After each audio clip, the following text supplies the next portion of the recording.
الحب هو احترام، هو مشاركة، هو احتواء. هو بصي انا ببقى مبسوط قوي لما بشوفك سعيدة، فده بيزيدني سعادة.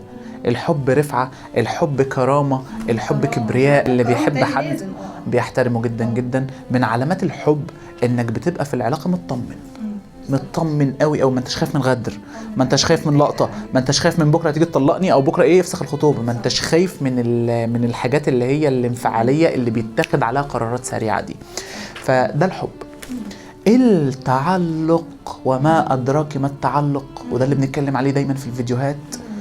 ده بلوى زرقاء، والله العظيم بلوى زرقاء بتصيب الشخص اللي مش فاهم ومش واعي. اول حاجه عشان اعرف ان ده تعلق، ان انا ببقى متعذب ومخنوق انا في العلاقه، رغم العلاقه ما فيهاش مشاكل، بس انا قاعد مخنوق، مش مرتاح. لو رنيت على التليفون وما ردش عليا بتجنن. يوسفني ان اقول لك ان 99% من العلاقات اللي موجوده دي تعلق اصلا مش حب. وتسعة مش عايز ازود في الارقام، واغلبيه الازواج اللي متجوزين وعلاقتهم ببعض ده تعلق مش حب حقيقي.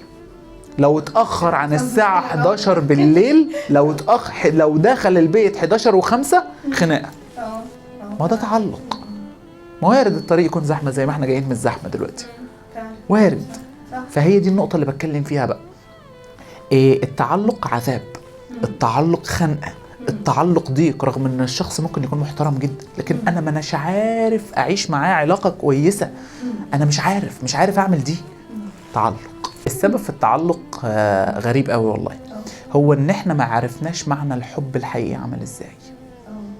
اقول لك على حاجه، ولا انا بكون خايفه مثلا يسيبني، خايفه يزعل مني، خايفه كده. ما هو ده من عدم حب الانسان لنفسه. الحب كحب انك تحب نفسك اول حاجه.